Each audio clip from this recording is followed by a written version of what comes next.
Bismillahirrahmanirrahim. Assalamualaikum warahmatullahi wabarakatuh. Salam, Om Swastiastu, Waalaikumsalam. Nama Budaya, salam kebajikan, dan salam sehat selalu untuk kita semua. Kita ketemu kembali di NQA webinar pagi hari ini, di mana kita selalu setiap Sabtu jam 9.30 sampai dengan 11.30 sampai dengan menjelang zuhur nantinya. Kita adakan webinar, di mana tujuan webinar ini adalah media kita untuk sedekah ilmu, ya. Dan hari ini kami kasih kesempatan untuk Coach Aris yang luar biasa untuk melakukan sedekah ilmu ke kita semua, ya. Kita doakan mudah-mudahan ilmunya bermanfaat buat kita semua dan menjadi amalan yang luar biasa untuk pengajar kita atau Coach Aris yang akan bersedekah ilmu di hari ini. Oke, next Mas. Nah, sedikit ada aturan, tolong gunakan nama yang sesuai, sehingga nanti Coach Aris kalau memanggil menggunakan nama yang pas, takutnya tadi malam dipakai anak, dipakai istri, ya namanya belum berubah. Kemudian kalau bisa menggunakan background yang sama dengan kita akan lebih bagus, karena kita ada acara puncak nantinya, ada foto bersama, ya bisa gunakan dengan background yang sama.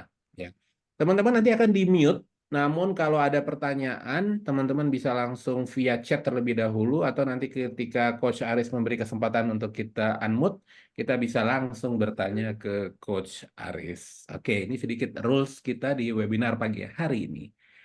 Sedikit bicara mengenai NQA. NQA adalah Badan Sertifikasi ISO. Di Indonesia kami punya 4 pilar bisnis. Bisnis pertama adalah bisnis sertifikasi. Kami melakukan audit ke perusahaan-perusahaan. Kalau direkomendasikan, kita akan terbitkan sertifikat untuk perusahaan-perusahaan tersebut. Yang lagi happening atau yang lagi rame sekarang seperti ISO 27000 mengenai IT security, ISO 37000 mengenai anti penyuapan, dan ada beberapa standar lainnya yang lagi happening ya saat ini. Kemudian divisi assessment adalah kami melakukan audit juga, tapi outputnya bukan sertifikat, outputnya hanya internal report kepada perusahaan yang menunjuk kami. Nah, yang lagi rame dan lagi banyak peminatnya lebih banyak ke cyber security assessment saat ini, seperti pen test, VA, vulnerability assessment, diagnostic assessment, energi audit, dan lain-lain. Ini adalah produk yang kedua, yaitu produk assessment. Produk yang ketiga, kami punya divisi pelatihan atau divisi training. Salah satu produknya adalah webinar kita pagi hari ini. Namun kami juga punya modul-modul pelatihan lainnya, baik itu yang certified maupun yang non-certified. Certified-nya international certified ya, seperti yang lagi rame juga terkait dengan ethical hackers ya, bagaimana menjadi hackers yang baik ya, versi kita gitu ya. Dan ada beberapa pelatihan yang terkait dengan lead auditor course ya. Dan terakhir kami punya divisi software. Ya, divisi software ini adalah untuk membantu klien-klien kami untuk bisa improve. Karena filosofi ISO itu kan never stop improving. Nah, salah satunya kami jualan software, software yang terkait dengan productivity, kemudian ya semi ERP dan lain-lain. Ya, nanti teman-teman yang berminat bisa langsung kontak ke tim NQA. Sedikit mengenai data statistik, NQA udah 36 tahun lebih di bisnis ini. Kami menerbitkan 55.000 sertifikat lebih di seluruh dunia, beroperasi di 100 negara, ada total 1.000 karyawan lebih di seluruh dunia, dan hasil survei kepuasan terakhir pun alhamdulillah klien-klien cukup happy dengan layanan yang NQA berikan.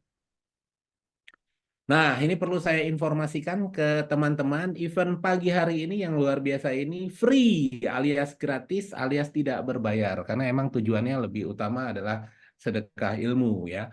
Namun, ada namunnya, jika ingin teman-teman ada bukti sudah mengikuti pelatihan ini, ada sertifikat yang teman-teman bisa peroleh. Sertifikatnya seperti yang ada di kanan, ya dalam bentuk e-sertifikat. Kemudian materinya, nanti teman-teman akan lihat materinya, isinya daging semua, ya. Nah, kalau teman-teman ingin dapat materi tersebut, ya, kemudian ada bonus juga, ada e-book, ya. Lalu ada form-form yang bisa digunakan langsung tanpa harus mikir-mikir lagi, jadi bisa langsung action pasca mengikuti pelatihan ini. Teman-teman yang khususnya di HR mungkin bisa menggunakan beberapa form evaluasi atau form performanya langsung bisa digunakan karena dalam bentuk Word dan dalam bentuk Excel. Ini semua kita sebutnya bonus ya, untuk bonus pelatihan hari ini. Ada sedikit investasi untuk mendapatkan itu, yaitu hanya dengan 150.000 saja. Ya, jadi untuk mendapatkan hal-hal yang di atas tadi, teman-teman tinggal scan barcode-nya, nanti akan terhubung dengan Mbak Syifa untuk mendapatkan bonus-bonus tadi ya. Investasinya hanya nggak banyak, hanya 150.000 saja. Oke, next. Nah, ini bonus e-booknya yang related dengan topik kita yang akan kita bahas nanti terkait dengan leading by example ya. Ini ada sebuah e-book yang teman-teman bisa baca, bisa pelajari sekaligus untuk ya meningkatkan skill yang teman-teman miliki nantinya. Next. Oke, nah ini pembicara kita ya. Hari ini kita akan membahas terkait leadership managing team ya. Pembicaranya adalah senior saya nih. Ya nih Coach Aris ini adalah senior orang hebat ini ya. Dan beliau juga senior saya di kampus kita yang tercinta. Kita biasa sebut dengan TMET ya, Trisakti Mechanical Engineering. Jadi biasanya kalau Coach Aris lewat orang-orang pada takut semua nggak ada yang berani melihat gitu ya. Saya perkenalkan namanya Coach Aris Resprinarto. Ya betul ya. Ras Tuh kan Prinarto. Rasprinarto ya. Kemudian ada gelarnya CARM dan ada gelar-gelar lainnya ya. Beliau adalah trainer, asesor, dan konsultan juga, fokus ke human capital dan related to HR. Nanti detailnya beliau akan bicara ya. Nah, hari ini kita akan membahas topik yang luar biasa ini. Sekali lagi teman-teman siapkan kopi, teh, panganan kecil, pisang goreng, goreng-gorengan lainnya. Atau kalau yang mau sehatan dikit, buah-buahan tolong disiapkan, duren, dan lain-lain sehingga kita bisa mengikuti event ini sampai tuntas nanti. Oke, tanpa membuang waktu, saya persilakan coach kita yang luar biasa, Coach Aris. Silakan Coach Aris. Terima kasih Putra. Assalamualaikum warahmatullahi wabarakatuh. Waalaikumsalam warahmatullahi Bismillahirrahmanirrahim. wabarakatuh. Oke, terima kasih atas pembukaannya, teman-teman. Semoga pagi-pagi ini sehat semua. Luar biasa, hari Sabtu liburan, teman-teman masih ada di depan laptop, di mana masih terus yang namanya belajar itu sampai titik nafas terakhir sebelum kita dipanggil olehnya. Amin. Baik, sebelum kita memulai sedikit, saya ingin memperkenalkan, mungkin ada teman-teman pernah ikut di webinar sebelumnya. Saya memang 2 bulan ini tidak ngisi di NQA karena awal Maret saya ada operasi, lalu di bulan April selama bulan puasa saya memang tidak melakukan webinar. Saya lebih fokus kepada qadarullah, lebih pada Ramadannya. Dan sekarang alhamdulillah diberi kesempatan lagi untuk mengisi webinar di NQA. Terima kasih Coach Putra atas waktunya. Baik, Bagus. saya akan coba sharing perkenalan saya kepada teman-teman semua untuk lebih akrab, maka tidak enak kalau tidak saling mengenal. Baik, sedikit perkenalan tentang diri saya. Ini bagian daripada sejarah saya bekerja, mulai dari paling bawah. Waktu itu saya bekerja di Samsung sebagai orang masih teknik mesin, masih idealis sebagai orang teknik mesin. Lalu berubah ke warna biru, itu mengenal dunia ke HRD-an, lalu berubah menjadi kuning. Itulah saya fokus kepada bidang HRD. Jadi in total kurang lebih bekerja 30-an tahun ya, dan di HRD-nya kurang lebih 20 tahun. Berbagai macam industri, mulai dari mobil, mainan, elektrik, kabel, ya, kawat las sampai pun plafon. Itu pernah saya jalankan. Alhamdulillah berbagai macam negara pusatnya juga pernah. Jadi budaya-budaya itu sangat-sangat berpengaruh. Tentunya dalam leadership juga akan berpengaruh sekali dalam kita memimpin tim kita dalam sebuah industri. Lalu juga ini sedikit informasi mengenai pengalaman saya dalam berkecimpung di dunia pekerjaan, lebih sekarang lebih fokus pada HRD dan beberapa tugas yang pernah dijalankan dan ditugaskan kepada saya oleh perusahaan di beberapa negara terkait masalah apa yang dibutuhkan perusahaan saat itu. Baik, saya lanjutkan dulu. Nah, waktu berjalan, ya, waktu berjalan. Ya, apakah ada teman-teman di ruangan ini ada yang tahu yang seperti layar monitor atau pernah mengalami? Silakan ketik di menu chat. Apakah ada yang mengalami masa-masa ini? Apakah benda ini dan benda ini baru bisa dipakai eh, harus menunggu 5 sampai 10 menit baru bisa digunakan secara maksimal. Kita harus melihat warna hijaunya dulu. Terima kasih Pak Novian punya bokap radio. Betul ya. Sekarang jadi barang antik ya. Nah, sekarang ini mungkin teman-teman di webinar ada yang pernah ngalamin ini. ya di masa jaya-jayanya di tahun 80-an itu yang namanya Parkir Timur itu penuh sekali dengan anak-anak muda untuk tari patah-patah atau tari breakdance yang saling beradu kecanggihan dalam berjoget ria saat itu ya. Nah, sekarang tahun 2000 misalnya taruh 2015 ya atau zaman now ya. Apakah Reno Kasih disukain ya?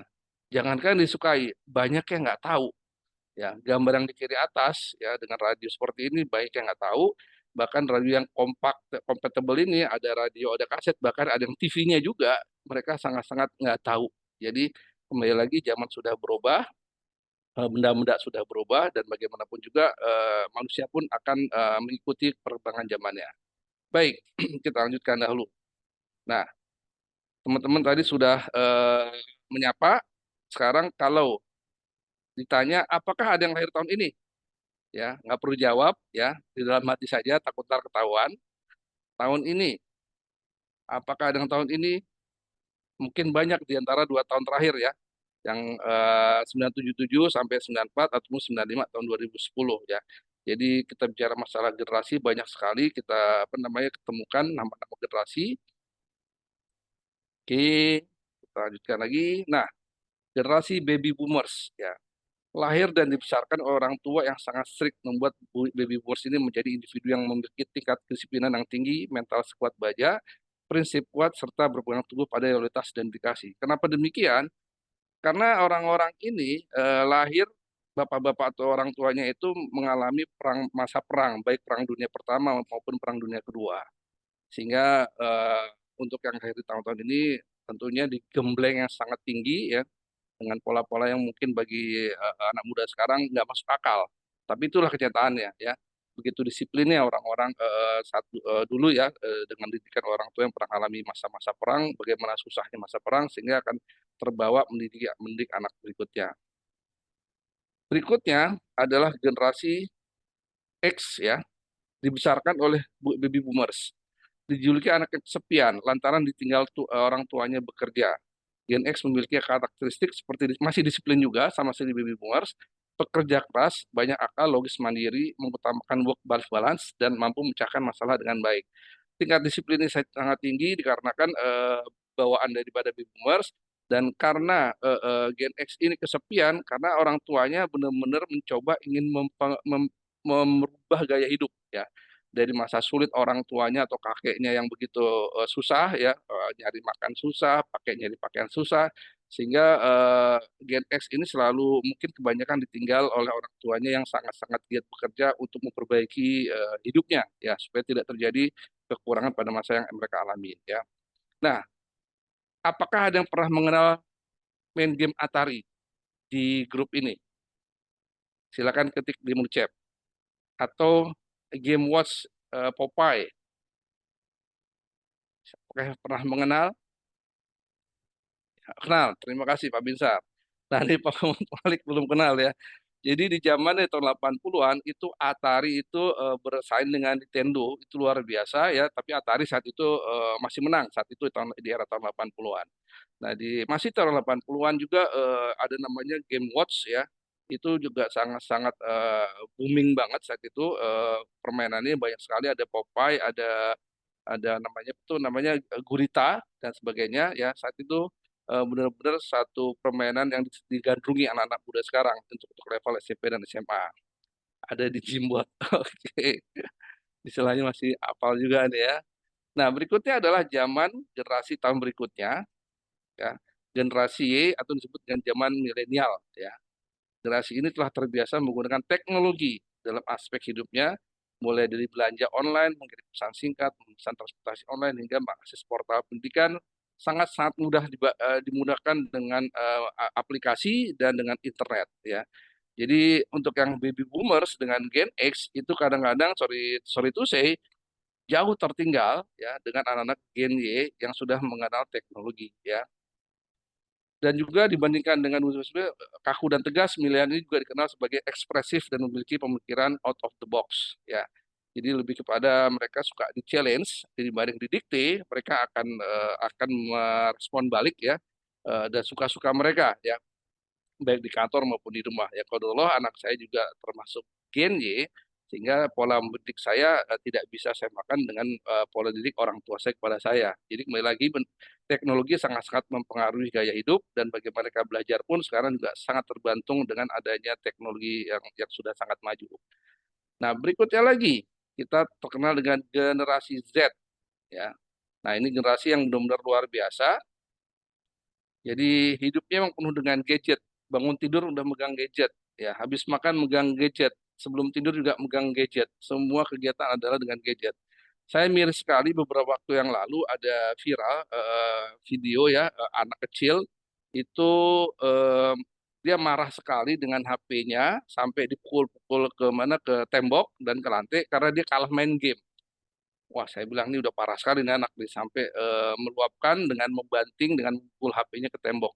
Jadi benar-benar sudah ketergantungan tingkat tinggi ya. Kemarin juga ketemu dengan teman-teman diskusi di musola, ada tetangga sementara anaknya itu mulai dari jam 10 malam hingga waktu subuh itu bermain game. Ya, itu luar biasa. Jadi benar-benar eh, kita harus mengatur anak kita supaya tidak ketergantungan yang sangat tinggi terhadap gadget ya. Nah, ketergantungan juga membuat mereka suka dengan hasil yang cepat dan instan, selalu terburu-buru dan keras kepala. Nah, akibatnya kalau misalnya orang yang terbiasa dengan game yang istilahnya aplikasi sangat mudah pada saat kesehariannya, mungkin mereka akan sulit untuk mencari-cari problem solving atau mungkin akhirnya terbiasa dengan saya mau cepat, saya harus segera menyelesaikan. Tapi bahwa step-stepnya itu mungkin mereka belum terbiasa dengan step-step yang seperti kita lakukan. Gen Z memiliki tantangan, namun mereka juga haus akan pujian. Ya, ini mesti relatif ya kepada didikan kita bagaimana orang tua mendidik anaknya. Apakah mereka kita challenge, apakah mereka kita kasih terima kasih, atau bagaimanapun mereka juga akan bisa memberikan suatu respon yang cukup baik. Gen Z adalah generasi yang tumbuh di dunia yang serba digital dan canggih, ya. Jadi tidak aneh ya bahwa mereka SD aja sudah mengenal yang namanya coding ya coding itu satu hal yang baru buat saya jujur aja saya baru coding itu baru mengenal istilah coding sekitar 3-4 yang lalu dan luar biasa bahwa banyak sekali murid-murid setingkat SD kelas 4 kelas 5 itu sudah belajar coding ya jadi tidak heran bahwa sekarang anak-anak yang Gen Z ini nanti suatu saat akan menjadi seorang orang yang savvy banget di bidang teknologinya ya mungkin menjadi programmer dan lain-lain sebagainya. Oke. Nah, ada lagi ya Gen Alpha. Ini benar-benar yang mungkin ya kita nggak tahu sekarang anak-anak ini baru benar-benar baru lahir, baru berbelasan tahun ya. Ini benar-benar generasi Alpha ini juga menggenerasi yang melek teknologi ya lebih canggih dibanding codingnya ya. Bagaimanapun juga akibat-akibatnya ini karena mereka hidup ya dengan gadget segala macam, mereka juga harus kita didik bagaimana nilai-nilai kekeluargaan ya.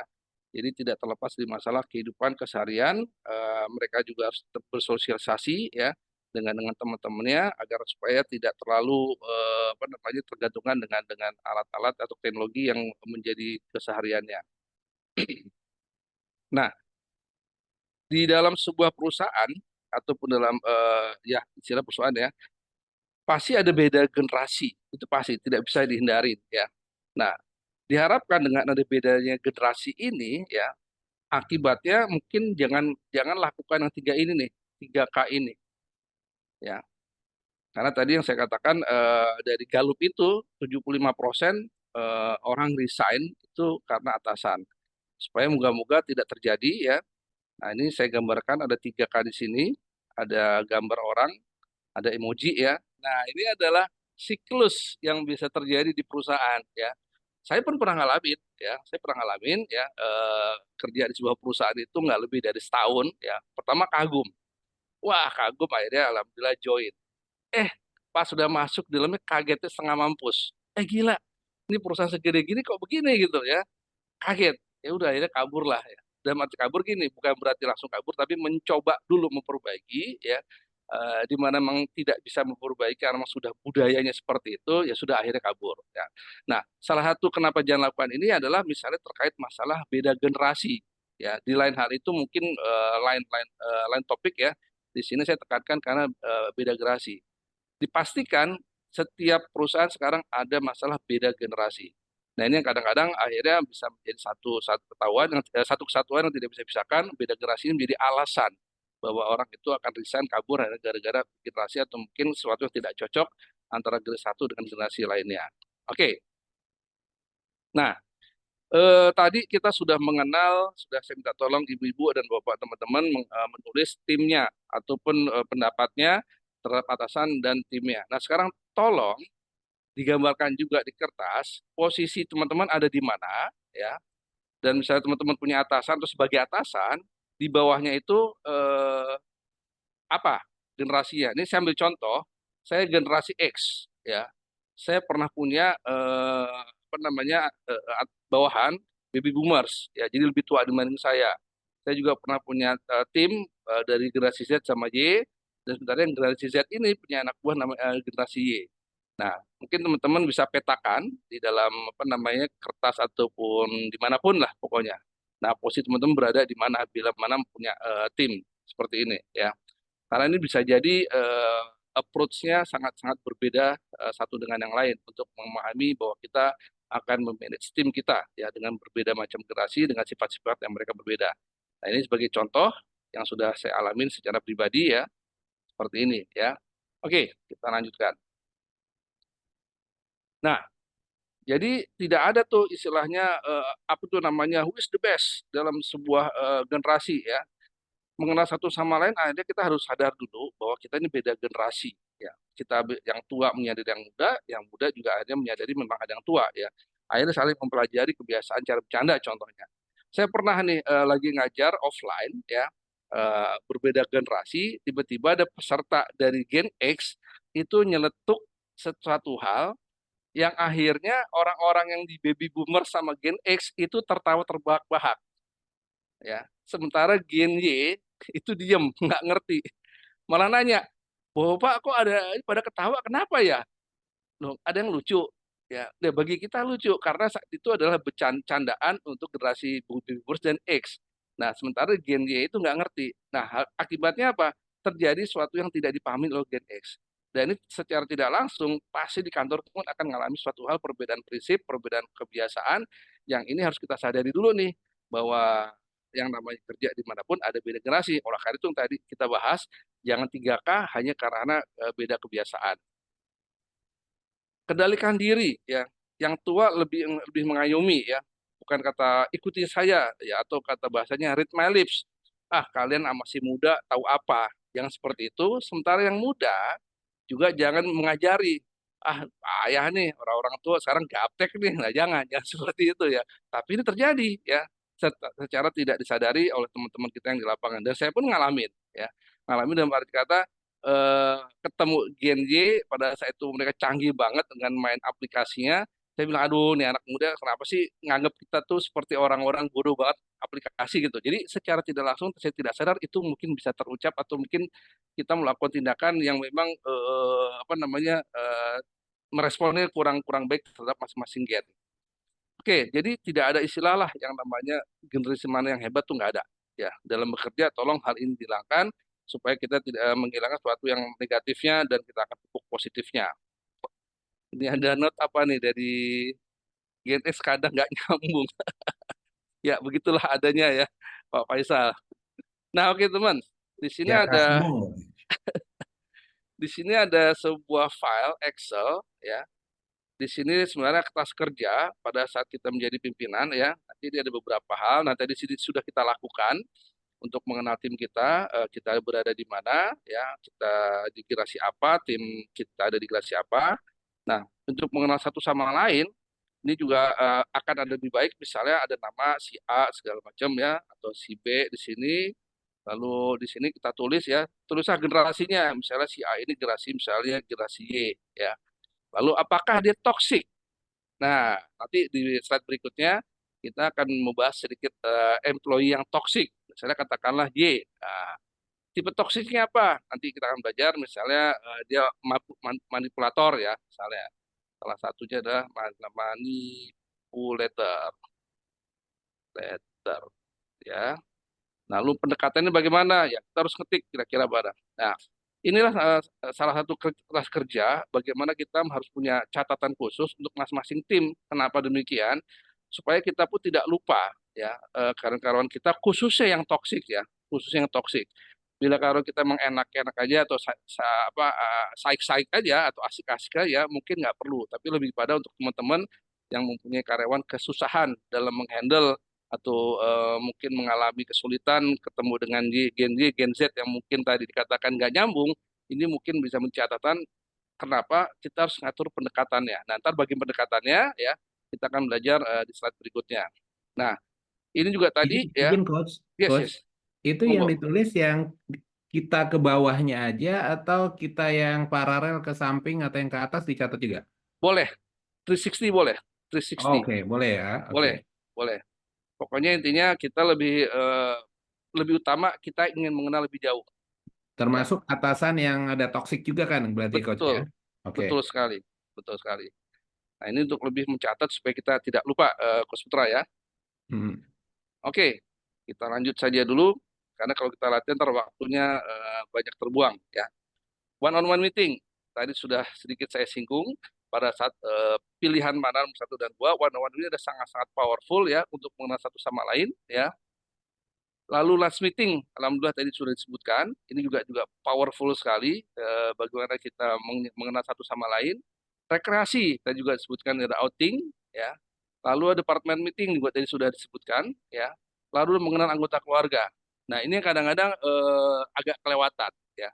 Di sini kenapa dia dia diangkat mengenal anggota keluarga? Karena untuk lebih mengakrabkan lebih dalam saja, ya. Tapi ini optional nomor 5, kadang-kadang ada yang tidak mencampur adukan antara keluarga dengan pekerjaan. Itu silahkan. Dan lain-lain, ya. Bagi teman-teman yang suka touring, itu silakan. Saya juga pernah melakukan ya. Jadi kita pilih satu hari, yuk kita touring bareng-bareng, berangkat dari pagi, pulang sampai sore. Itu juga lebih mengakrabkan ke apa namanya, dan beda beda beda generasi itu bisa kita hilangkan dengan kita persamaan hobi yang bicara, bicara masalah touring. Dan banyak lagi hal-hal yang bisa kita lakukan untuk mengenal satu sama lain. Di sini saya memberikan contoh yang biasa dilakukan. Nah, kita sudah mulai masuk pada yang lebih dalam lagi. Di sini ada gambar sandwich ya. Siapa yang seperti ini ya, akhirnya orang akan merasa seperti ini ya. Sandwich syndrome ya. Jadi tadi ada tekanan dari atas, ada tekanan dari bawah, itu namanya disebut sandwich syndrome ya. Di mana leader atau manajer atau seseorang yang memiliki atasan dan tim member itu suka nggak suka, kita sebut namanya kayak di sandwich, ditekan atas dan bawah. Apa sih yang teman-teman rasakan? Monggo ditulis di kolom chat. Apakah stres, apakah asik-asik aja, atau pusing, atau bodoh amat? Silakan. Saya pengen tahu responnya teman-teman dalam posisi teman-teman yang punya atasan dan bawahan. Saya belum bicara masalah tipikal atasan, saya belum bicara masalah tipikal bawahan. Saya bicara bagaimana ditekan karena tujuan perusahaan, karena goal perusahaan, sementara di bawah tuntutan dari karyawan, tuntutan dari tim member kita. Apa yang teman-teman rasakan? Stres. Ada lagi, puyeng dikit, biarkan saja. Oke. Ya, sama, saya juga pernah ngalamin yang sama. Kadang-kadang saking kesel ya, biarin dulu aja deh. Ya, kita lihat dulu aja 1-2 minggu ke depan bagaimana ya. Atau jalani sesuai kemampuan, monggo. Jadi banyak responnya tergantung daripada situasi dan kondisi. Bila memang urgent, ya mau nggak mau kita harus mengambil sikap, tidak boleh cuek-cuekan. Tapi kembali lagi ya, di sini coba menggambarkan situasional orang-orang yang benar berkategori leader atau punya pimpinan yang punya atasan dan punya bawahan, ini pasti akan mendapat tekanan di atas dan bawah, dan ini tidak bisa dihindari. Ya. Banyak orang-orang itu bilang leadership adalah pimpinan, bos, manajer, direktur. Enggak, ya. Itu leadership ini bagian daripada salah satu soft skill. Nah, soft skill leadership ini mau nggak mau dimiliki oleh setiap orang yang ada. Mau nggak mau, ya. Di setiap orang itu pasti ada minimal leadership pribadi itu ada. Contohnya yang melekat pada diri kita sendiri adalah bagaimana leadership memanage waktu. Ya, bagaimana kita supaya tidak datang terlambat. Bagaimana kita selalu mengerjakan job secara tepat waktu. Itu adalah leadership dari diri kita pribadi.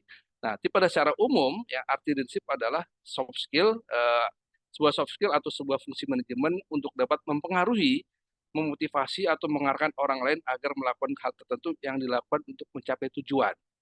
Ya, jadi bagian pada soft skill ya, dari bisa mengayomi, bisa memotivasi, pokoknya mengajak kepada setujuan.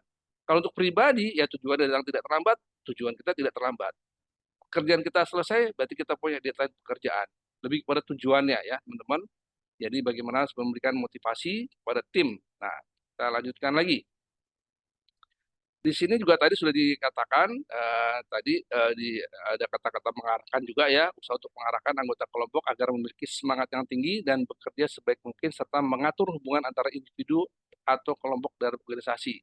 Ini bagian pada tugas seorang leader dengan memiliki leadership dengan berbagai macam kategori ya. Nanti kita akan lihat tipe-tipe leadership sebagai apapun tipe leadershipnya, intinya harus bisa mengajak orang untuk bisa mencapai tujuan apa yang kita harapkan baik secara pribadi ataupun departemen maupun perusahaan. Nah, bagaimana gaya leadership yang ada di Indonesia ataupun pada umumnya di tempat teman-teman bekerja ya. Nah, sebelum masuk ke ada tipe-tipe leadership ya, menurut Bapak Ibu bagaimana gaya kepemimpinan atasan Bapak dan Ibu? Nah, sekarang sudah spesifik pertanyaan ini. Gaya kepemimpinan atasan Bapak dan Ibu. Ya, pada umumnya, kaku, kolot, kurang gaul, gaul banget, kekinian, POP BGT, dan RL. Ya, ini kata-kata yang biasanya tercetus langsung dari tim kita ataupun bawah kita menilai atasannya. Ya, termasuk misalnya saya ditanya dulu, Pak Aris gimana atasannya? Aduh, bos gue kacau nih ya, kolot banget. Ya, arti kolot itu artinya mungkin pola pikirnya. Tapi pernah dapat, gimana bos? Wah, ini bos gue OPBGT banget dah pokoknya. Nah, itu juga pernah ngalamin seperti itu. Jadi tergantung pada situasional kondisi perusahaannya bagaimana, budaya perusahaan bagaimana ya. Tentunya juga beda generasi antara saya dengan atasan ya. Itu juga pengalaman bahwa sangat tegas sekali juga pernah punya atasan seperti itu. Jadi kembali lagi itu adalah ucapan-ucapan spontanitas dari kita sebagai anak buah terhadap atasannya ya. Nah, tapi kalau kita bicara masalah gaya-gaya ini ya, sebelum masuk ke tipe itu ya leadership ya, ini ada 3 gaya nih. Menurut teman-teman enak yang mana kalau kita punya atasan? Yang nomor 1, yang bos, nomor 2 yang tengah, atau nomor 3? Kalau ingin punya bos, sepertinya enak yang mana? Pak, bisa tergantung kondisi. Oke, nomor 1. Oke, nomor 3. Waduh, punya nomor 3, nomor 4 belum ada. Waduh, oke, nggak ada. Oke. Nah, teman-teman, ini salah satu memang gambarnya saya ambil yang unik-unik ya. Jadi memang gambarnya memang nggak enak, tapi ini adalah bagian daripada bentuk kepemimpinan ya. Di sini kayak macam orang arogan ya. Di sini kayak orang sniper ya. Mungkin kategorinya mungkin tipikal bos yang mungkin akan selalu menyalahkan. Di sini orang yang gampang marah nih, bos yang marah. Nah, teman-teman bisa menggunakan ketiga-tiganya tergantung dari situasional ya. Jangan hanya monoton dengan tipikal yang satu tukang marah doang, atau jangan cuma satu yang ngebosi doang. Ya, silakan menggunakan ketiga-tiganya. Jujur, saya pun menggunakan tiga-tiganya. Dan itu saya butuh waktu buat belajar, istilahnya belajar menggunakan tipikal karakteristik ataupun gaya kepemimpinan tergantung dari situasional. Itu belajarnya nggak cuma 1 bulan, tapi tahunan. Ya.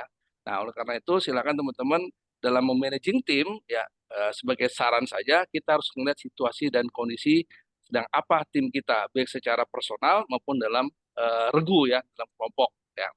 Nah, ini juga tadi sudah saya informasikan banyak sekali ya tipikal-tipikal leadership ya. Mulai di persuasif, represif, partisipasif, inovatif, investigatif, pokoknya ada yang tif-tifnya semua ya. Silakan teman-teman menggunakan atau menilai atasan kita itu yang mana ya.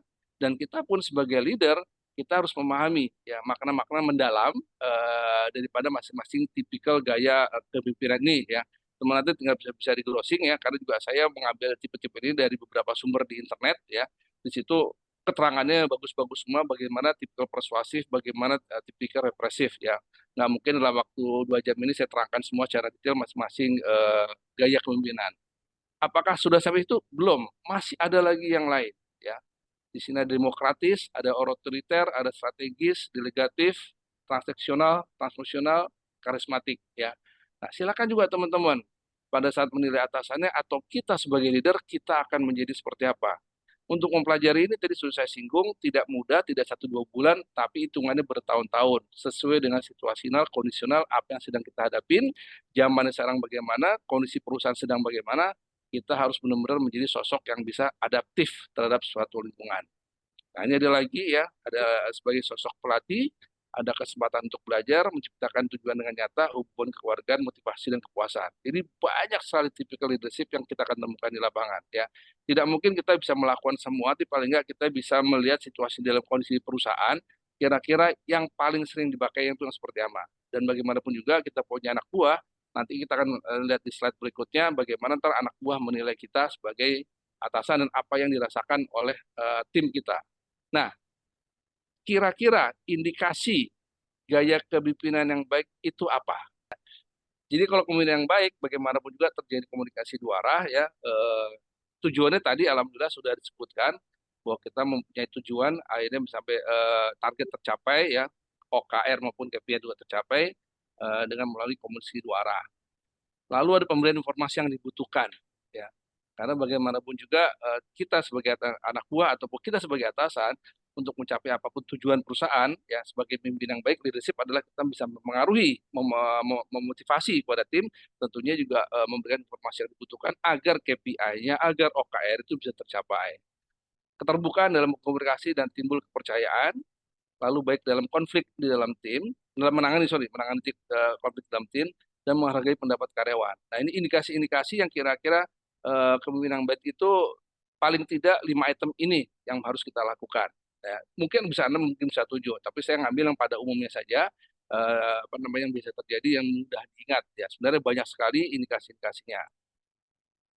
Oke, saling membutuhkan untuk mencapai tujuan. Ya, karena tujuan leadership ada tadi berbagai macam, mengayomi, mengarahkan bersama-sama mencapai tujuan. Nah, ini ada komunikasi dua arah dan saya ini sudah ketemu dosen komunikasi ini masih berlaku ya sampai tahun 2023 lalu saya ketemu seorang dosen komunikasi kalau ada 3 unsur dalam komunikasi ada suara ada tinggi rendah ada lemah kuat ada kata-kata panjang dan pendek ada bahasa tubuh di mana total 100% kira-kira yang suara saja itu berapa persen silakan teman-teman.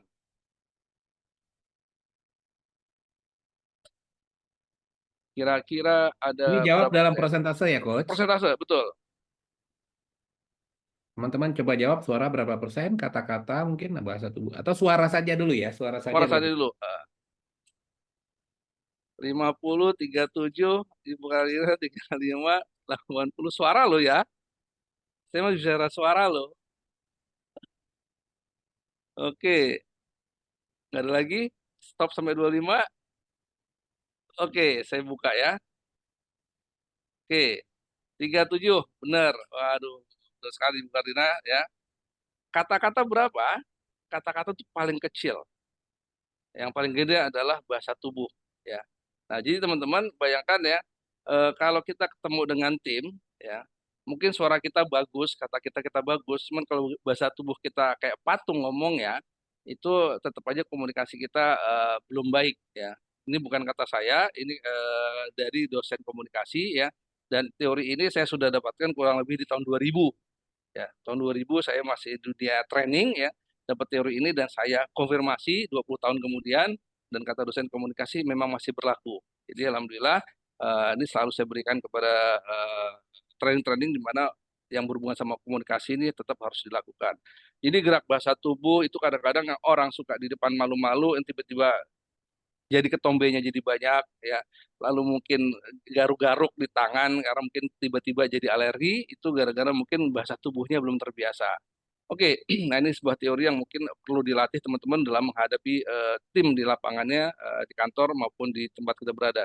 Dan ini biasanya orang-orang gaya tubuhnya ini jadi mati gaya pada saat orang tersebut ketemu dengan atasan. Mungkin diri kita sendiri kalau dipanggil sama CEO, dipanggil sama komisaris, kita mungkin jadi mati gaya tuh ya. Suara kita mungkin bisa keluar, kata-kata kita mungkin bisa bagus, tapi bahasa tubuh kita udah kayak patung ya. Nah, jadi ini perlu latihan dan latihan pun bisa dalam latihan dan TOT ya, itu ada TOT level 3, level 4, bagaimana itu menggabungkan semua aspek dari ketiga hal ini. Oke, kita lanjutkan. Nah, ini tadi sudah kita singgung indikasi-indikasinya. Kalau ini indikator yang baik lagi dari karyawan dari hati ya, itu akan merasa nyaman kalau punya leader yang baik, merasa dihargai, lalu dibantu mencari solusi, lalu dibantu mencari kinerja yang maksimal, diberi penghargaan, suka ditanya dan suka didengar, ya, dipercaya. Ya. Pertanyaannya, apakah ada di level ini? Nggak perlu dijawab, tapi adalah tolong disimpan saja. Karena apa? Jawabannya ada yang ada di kertas yang tadi di awal. Bagaimana tadi teman-teman menilai atasannya, ya. Kalau teman-teman merasa di sini, berarti otomatis nilai atasannya adalah banyak positifnya, ya. Tapi misalnya teman-teman hanya sedikit atau mungkin tidak ada perasaan di sini, harusnya di pertanyaan di awal tadi keluarnya adalah yang negatif ya tentang atasannya.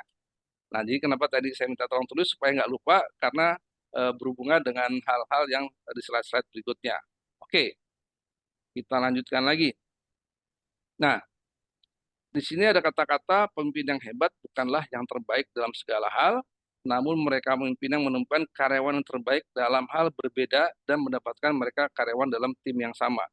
Gampangannya gini teman-teman, kita ngelihat tim nasional Indonesia dah yang mana sedang rame-ramenya ya. Ada yang dari naturalisasi dan segala macamnya ya. Yang jago itu adalah pimpinnya atau si pelatihnya. Ya, dia bisa melihat karakteristik pemain satu 2 3 jago di mana dijadikan satu tim ya. Jadi kembali lagi pada saat kita menjadi pimpinan ya sebagai leadership yang kira-kira handal ingin membantu timnya sukses ataupun perusahaan yang sukses, tentu kita tidak boleh kaku dengan gaya atau gaya orang-orang yang ada sebagai tim kita. Kita harus milih dia bisa apa, mereka nggak bisa apa. Nah, nggak bisa apanya nanti mungkin akan keluar tuh training analisisnya. Kita harus kembangkan orang-orang itu untuk mencapai puncaknya, mencapai hal optimalnya sesuai dengan karakteristik masing-masing tim. Jadi intinya sebagai pemimpin itu memang kita harus memilih orang-orang atau mendapat orang-orang, mendidik orang-orang tim kita sendiri untuk menjadi orang yang berbeda ya. Dan berbeda akan sesuai dengan job desk-nya, sesuai dengan keperuntukannya agar menjadi tim yang sangat-sangat kuat. Jadi kembali lagi kita tidak bisa menyamaratakan antara satu dengan yang lain, tapi kita bisa membedakan jenis pekerjaannya karena memang setiap departemen, setiap anak buah punya job desk yang mungkin berbeda, karakteristik pekerjaan berbeda, dijadikan satu, kita menjadi tim yang kuat. Ya. Oke, kita lanjutkan. Ya, saat managing tim, ya ada beberapa faktor ya saat ini yang tidak bisa kita hilangkan. Ada waktu, ada tempat, ada ras, ada suku. Ya, pada saat kita memanage pada saat pagi hari ya tiba-tiba pagi udah digenjot nih udah digaspol sama teman-teman yang sebagai leader itu pasti anak buahnya pasti akan merasa gila pagi-pagi udah digaspol lagi ini si bos ini kenapa nih. Ini lagi bos lagi marah-marah kenapa pasti ada unsur negatifnya ya. Tempatnya juga ya apakah tempat kita sedang menghardik seseorang di depan orang banyak atau bagaimana itu juga akan mempengaruhi ya. Kita tidak elok lah kita menegur dengan keras seseorang tapi didengar oleh tim yang lain ya. Apalagi udah bicara ras, udah bicara masalah suku, udah rasis lah. Nah itu janganlah. Jadi kita kembali lagi saat kita managing tim dengan kondisi yang saat ini berada, kita harus benar-benar selektif memilih waktu tempat apalagi melihat orang itu dari suku atau ataupun agama segala macam ya itu harus segera diperhatikan. Lalu perbedaan gender ya ini juga masalah gender belakangan yang pertama sebelumnya ada generasi tadi sudah kita bahas ya karena generasi kita beda ya. Saya dengan orang-orang Gen Y pada saat Gen Y perlu bimbingan segala macam saya tidak boleh menyamakan dengan orang-orang yang baby boomers maupun selevel dengan Gen X saya harus ngelihat bahwa ini berbeda. Bagaimana pendekatannya tadi sudah kita lakukan melalui yang program nomor satu atau program nomor dua. Intinya adalah kita mencapai suatu kesamaan dan menghargai perbedaan. Ya, gender juga ya sekarang juga banyak sekali teman-teman yang wanita merasa mau ingin disamakan dengan pekerjaan dalam dalam hal di kantor ya. Tentunya dipersilakan tergantung dari perusahaannya. Dulu saya pernah kerja di perusahaan Eropa, saya dapat pesan dari negaranya bahwa Aris tolong kalau mau hire tolong pertimbangkan persentase yang wanita ya. Dulu kita wanita itu kecil sekali ya, tidak lebih dari 15%, itu target dari perusahaan itu mencapai angka 30% ya dalam waktu kurang tahun 2 tahun. Jadi benar-benar kita harus perhatikan persamaan gender ya. Ini juga tergantung dari perusahaannya ya. Oke. Nah, bagaimana menghadapi karyawan? Juga ada berbagai macam ya. Nah, ini ada hal yang apa namanya kita perhatikan ya. Mereka ada kompeten baik, ada motivasi nggak baik. Ada kompeten yang nggak kompeten, ada motivasinya baik ya. Tapi ada juga kompetennya baik, motivasinya baik, tapi ada yang kompetennya enggak, motivasinya enggak. Nah, itu tadi kenapa juga diperlukan di file Excel sebelumnya ya. Nanti teman-teman bisa ngelihat itu ada empat diagram ya. Akan kita bahas ini akan berada di mana. Karena bagaimana juga kita punya tim, kita harus mengenal tim kita. Ya, apakah mereka dalam kompetensinya sudah sesuai dan punya motivasi, ya, atau misalnya kompetensinya baik tapi nggak punya motivasi. Kita harus tahu persis tim-tim yang di apa under kita. Saya punya tempat ya, punya tim secara motivasinya bagus banget, secara motivasi loh. Tapi secara kompetensinya ya dia belum kompeten. Ya, contohnya misalnya apa? Saat itu saya masuk perusahaan baru baru masuk ya. Lalu saya ngeliat orang ini motifnya bagus, kerjanya bagus, tapi pada saya suruh kerja masalah pembayaran gaji karyawan, dia tiba-tiba anjlok, ya, kompetensinya hancur, ya. Lalu saya tanya, saya perdalam, kenapa kok dalam kerjaan yang satu ini kamu selalu jelek pada saat pembayaran gaji, ya, tapi yang lainnya bagus. Ya, singkat cerita, saya analisa dia mempunyai sikap, ya, karena kompetensi itu terdiri dari pengetahuan, keterampilan, dan sikap. Nah, sikapnya dia pada saat melihat gaji orang, dia belum terima, apalagi melihat gaji orang bule. Ya, secara pengetahuan bayar gaji, kompetensi dia sudah tahu, keterampilan bagaimana menghitung dan menggunakan aplikasi bayar gaji dia tahu, tapi sikapnya dia belum kompeten, dia belum siap melihat gaji orang lain, khususnya melihat gaji orang bule. Nah akhirnya karena saya melihat bahwa dia belum kompeten, tapi motivasinya baik, saya develop dulu, saya singkirkan dulu sebagai kesehariannya untuk tidak menangani commission benefit, saya didik dulu bagaimana supaya dia siap menjadi seorang yang bayar gaji. Ya alhamdulillah tidak lebih dari 2 tahun dia bisa kembali lagi ke posisinya dan melakukan proses pembayaran gaji dengan kompetensi yang diharapkan. Nah, ini berbagai macam kondisi karyawan, tim kita berada di mana dan bagaimana kita melakukan pengembangannya. Ya, oke. Nah, di sini ada berikutnya kita juga ngelihat ya bahwa sebagai leader kita tuh harus punya adaptabilitas yang tinggi. Tadi sudah dibahas bahwa kita harus melihat faktor waktu, faktor tempat dan segala macam. Juga seorang pemimpin harus mampu dan dapat membuat gaya kepemimpinan sesuai dengan situasi yang dihadapin.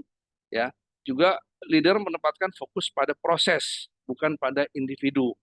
Ya, jadi bagaimanapun juga sekarang kita sebagai leader dengan kondisi yang sekarang sangat dinamis, ada VUCA ya. VUCA itu kita harus agile sebagai organization, kita juga agile orang leader. Kita harus adaptif melihat situasi ya. Kepemimpinan tadi sudah kita banyak sekali gaya kepemimpinan, kita harus adaptif. Yang mana yang harus kita pilih gaya kepemimpinan dan tentunya kepada proses ya. Prosesnya sedang rumit, kita pakai tipikal yang A. Proses sedang santai, kita pakai gaya kepemimpinan yang B dan seterusnya. Oke, sebagai leader, memahami kebutuhan karyawan ya dan mempertimbangkan pengetahuan dan keterampilan ini lebih kepada bagaimana kita mengembangkan kompetensi mereka. Sebagai leader tuntut sebagai pemimpin untuk berperan sebagai fasilitator bagi karyawannya, leader harus dapat mendorong membimbing karyawannya untuk mencapai tujuan departemen dan tujuan organisasi ya. Ini mungkin suatu hal yang gampang ditulis tapi pelaksanaannya sangat tidak mudah ya. Apalagi misalnya karyawannya banyak nuntutnya. Nah, ini suatu hal yang perlu kita sikapin dalam keseharian yang biasa ditemukan ya. Oke. Nah, tadi di awal sudah kita sedikit singgung ya, tipikal dan tadi teman-teman sudah mengidentifikasi kira-kira si A, si B, si C atasan kita atau mungkin teman kita yang sejajar atau mungkin kita di bawah. Ini ada contoh karyawan yang toksik. Ada 6 nih, sebenarnya sih banyak sekali ya karyawan toksik ya, berbagai macam. Dan bagaimanapun cara pengendaliannya itu tergantung daripada orang-orang ya. Ya. Ini ada energy dryer, ada fake complimenter, ada pesimis, ya, ada criticizer, ada manipulator, ada the victim. Nah, itu bagaimanapun juga ini karyawan-karyawan yang membuat kita kadang pusing ya, bagaimana menghandle mereka karena mereka punya keunikan ya. Jangan salah teman-teman, saya di sini hanya menyinggung masalah karyawan toksik. Tapi di sisi lain ada manajer yang toksik ya, ada. Tadi sudah dikatakan salah satu contohnya ada yang manajemen atau manajer suka manajemen konflik. Wah, itu eh, dia silakan saja membuat manajemen konflik, tapi kadang-kadang mereka tidak bisa menyelesaikan bila mana manajemen konfliknya sudah menjadi chaos. Dan saya pernah menemukan atasan seperti itu. Dia ingin mencari sesuatu hal dengan cara manajemen konflik, tapi dia tidak bisa menghindari, tidak bisa mengambil action plan pada saat konflik itu sudah besar. Nah, itu akan bahaya sekali bila mana kita tidak bisa punya skill buat memanage konflik ya. Dari sini kita fokus kepada tim atau teman-teman dalam kantor kita, di mana kita ketemu dengan tipikal orang yang toksik, yang mengganggu, yang istilahnya apa ya, pokoknya membuat semangat kita yang tadi berapi-api langsung jadi kendor, ya. Pokoknya merasa jadi apa ya, menjadi lemah lah intinya. Nah, ini bagaimanapun juga kita harus antisipasi. Nah, ini teman-teman ya, ini harusnya PT-nya PT bukan angin ribut, tapi PT lebih kepada never stop to learn. Nah, di sini saya pernah menggunakan format ini untuk mengetahui tim saya dalam sisi soft kompetensinya ya. Di sini biasalah ya, ada nama, lokasi segala macam, ada appraisalnya berdua ya. Lalu di sini ada level-levelnya, mulai dari very poor sampai excellent ya. Di sini ada lebih detailnya lagi ABCD ya. Lalu ke bawahnya kita makin detail lagi jenis-jenis soft kompetensinya, ada knowledge, ada di sini ability, ya lalu ada verbal komunikasi, ya kita sudah melihat masing-masing personal itu ada di mana, ya kita lingkarkan. Lalu di sini ada file Excel-nya buat menghitungnya atau membukukannya. Untuk membukukannya agar lebih mudah, ya saya besarkan dulu. Kok jadi begini? Excel. Nah, nah ini.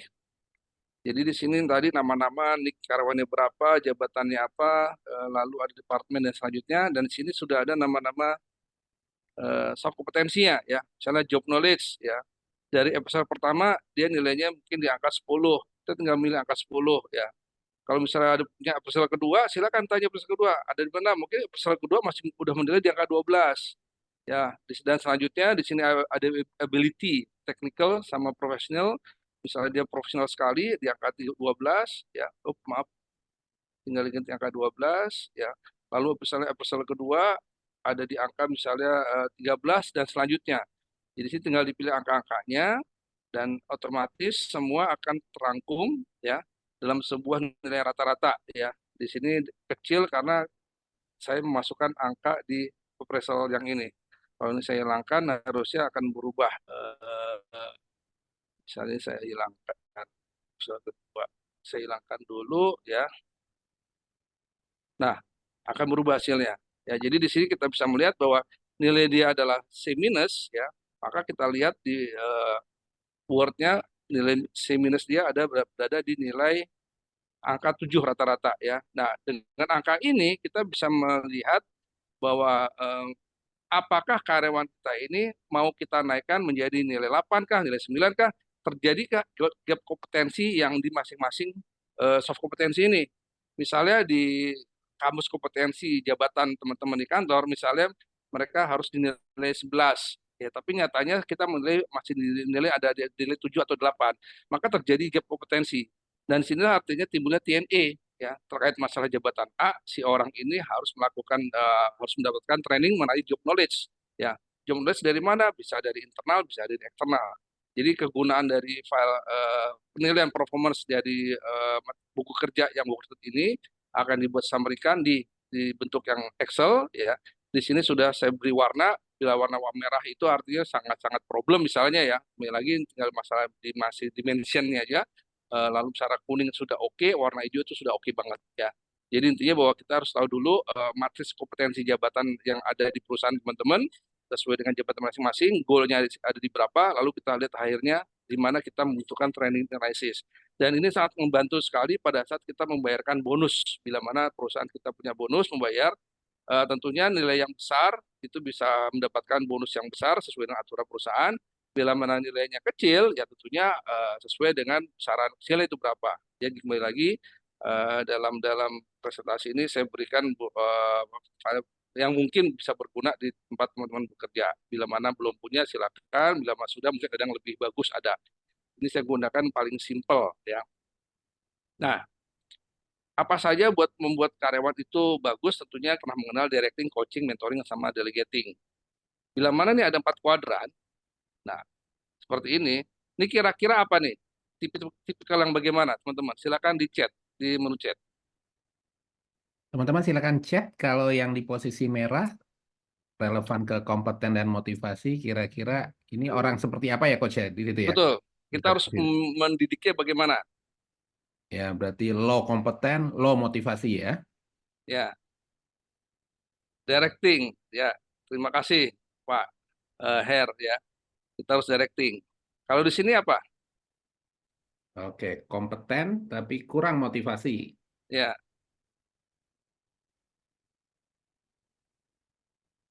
Ada yang bisa bantu jawab? ya Kompeten Kak. tapi motivasinya rendah. Tadi ada directing, ada coaching, ada mentoring, sama delegating. Nah, kira-kira yang kuning apa? Ayo, teman-teman, tebak kira-kira apa? Kompeten tapi motivasi rendah. Pada Sai Cat nih kayaknya nih, Coach. Sai Cat. Delegating, oh, belum, Ya, belum gitu. sampai delegating. Coaching, belum tepat. Nah, berarti satu lagi ya.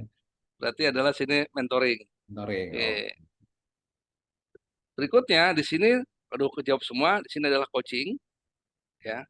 Di sini adalah delegating, ya. Jadi ini teori-teori bagaimana kita memapping tadi yang sudah kita lakukan di awal.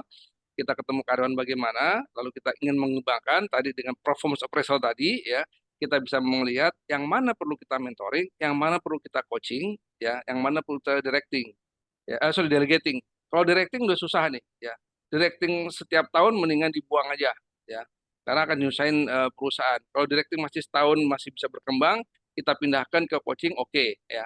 Kita pindahkan ke mentoring, oke. Cuma sudah sampai 3-4 tahun masih directing, nah itu berarti karyawan sendiri yang sudah tidak mampu lah ya. Itu perlu diperhatikan oleh perusahaan. Nah, ini banyak orang suka bingung, apa sih bedanya antara coaching sama mentoring? Nah, kalau coaching itu jangka waktunya pendek, kalau mentoring itu jangka waktunya panjang. Kalau coaching untuk mencapai potensi karyawan yang maksimal, kalau mentoring itu jenjang karir. Kalau coaching itu di dalam di bagian yang sama, kalau mentoring dari bagian yang berbeda. Ini artinya orangnya ya. Kenapa mentoring itu diberikan dari tempat yang berbeda supaya tidak terjadi bias. Contohnya gini, misalnya kita ingin mengejar karir menjadi seorang director, ya. Bisa jadi seorang yang berada dalam posisi misalnya orang finance, panggillah orang di luar finance yang jauh di atas atau mungkin 2 level di atasnya, tapi bukan dari orang finance. Mungkin dari orang supply chain, mungkin dari orang HR, dan sebagainya. Supaya tidak terjadi bias, sehingga pola pikirnya terbuka.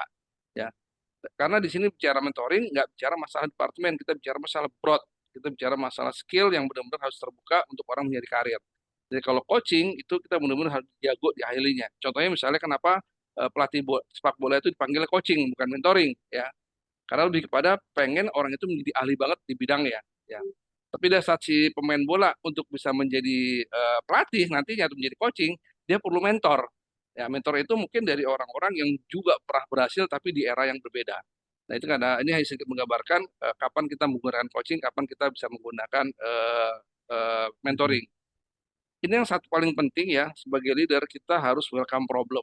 Ya, suka nggak suka, kita mau nggak mau sebagai atasan kita harus menyikapi yang namanya masalah itu ada di mana-mana. Welcome problem.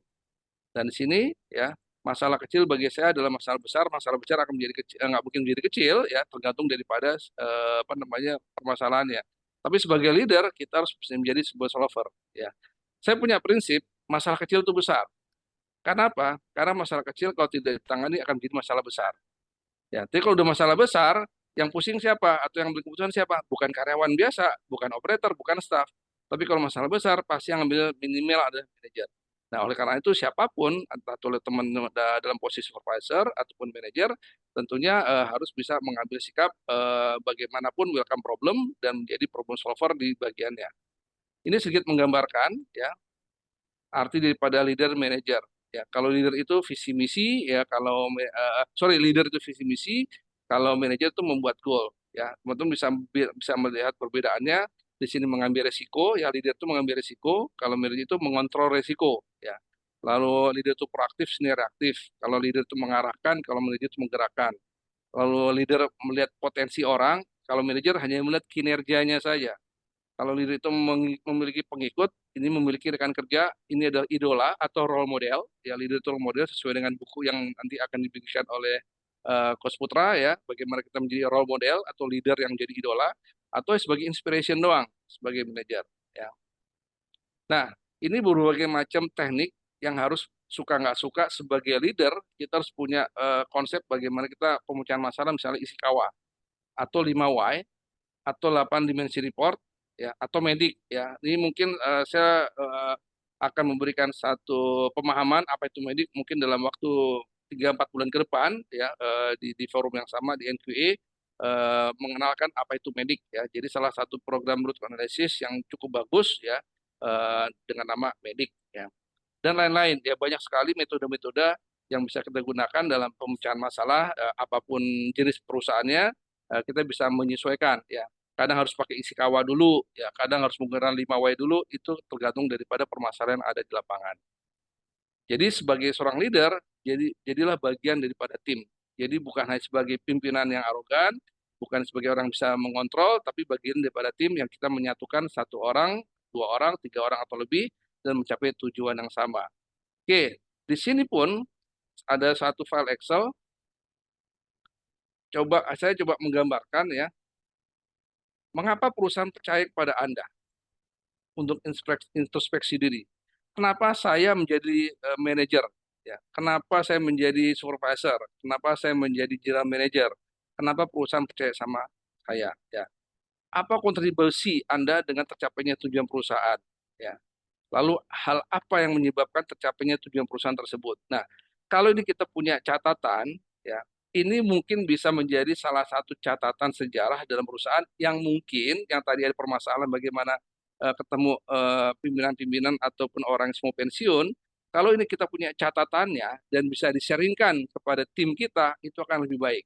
Ya, jadi secara tidak langsung mereka punya pengalaman pribadi, mereka minta tuliskan ngapain sih Bapak kerja 30 tahun di sini, ya apa sih Pak, tolong dong saya ajarin, ya mereka bisa menulis di sini dan bisa didiskusikan dengan timnya itu kan sangat sangat lebih baik. Jadi sini saya memberikan contoh-contoh file-file yang mungkin bisa dilakukan untuk buat latihan atau perkembangan tim, tim besar, tim kecil itu relatif ya, tapi lebih kepada bagaimana kita seorang memimpin untuk bisa menjadikan tim kita sesuai apa yang kita harapkan dan tujuan tercapai baik departemen maupun perusahaan.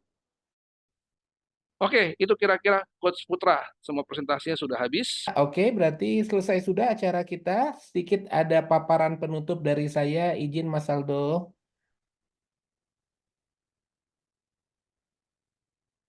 Oke, ini ada sedikit informasi yang teman-teman perlu ketahui. Jadi saya ulang ya, event hari ini free alias gratis alias tidak berbayar. Namun jika teman-teman ingin mendapatkan bukti sudah mengikuti pelatihan ini dengan menunjukkan sebuah sertifikat, teman-teman bisa mendapatkan sertifikat yang seperti di kanan. Kemudian bisa mendapatkan materi. Tadi kan saya janji ya, materinya isinya daging semua. Kemudian dapat toolsnya juga, ada form performance, baik itu dalam bentuk Excel maupun Word.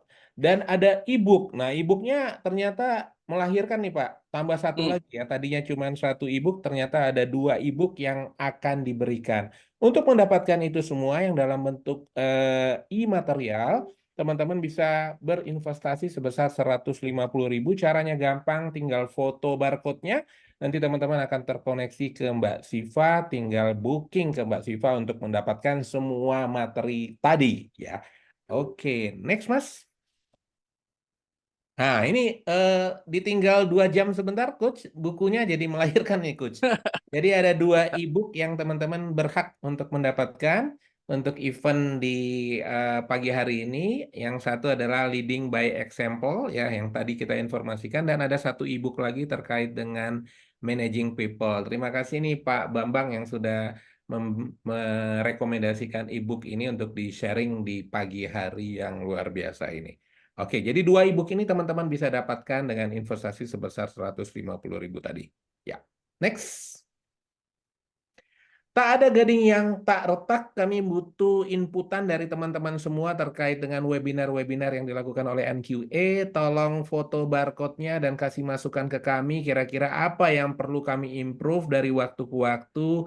Karena filosofi kami adalah never stop improving, kami harus melakukan perbaikan dari waktu ke waktu. Jika ada, silakan di foto barcode-nya, kasih masukan supaya ke depan kita bisa lebih baik lagi. Ya, silakan di foto barcode-nya.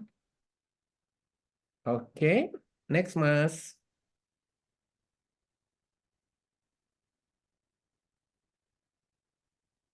Oke, ini ada, oh ini hampir sama sih mirip, saya nggak ngelihat ya. Ini ada link tree ya, jadi ini tadi questionnaire, kalau ini link tree teman-teman yang ingin tahu mengenai NQA lebih banyak, silakan foto barcode-nya, nanti teman-teman akan ke koneksi ke Linktree ya. Jadi ada beberapa sosial media NQA di sana. Dan yang haus informasi terkait dengan standarisasi, productivity, dan soft skill item lainnya bisa join di NQA Linktree. Ya, caranya gampang, tinggal foto barcode-nya dan tinggal pilih mau baca yang mana. Ada beberapa sosmed yang bisa diikuti di sana. Oke. Oke, berarti berakhir sudah acara kita. Terima kasih banyak teman-teman semua atas kehadirannya. Sampai ketemu di minggu depan ya dengan Coach Karlina Agnes Patuwo. Terima kasih Mbak Karlina udah hadir. Oke, Oke. mudah-mudahan saya diundang lagi. Terima kasih, Pak. Terima Terima kasih kasih juga semuanya. semuanya. Terima kasih. Siap, siap, siap Pak Becky. Iya. Diundang lagi, nanti kita undang. Ya, Asik. tulis ya.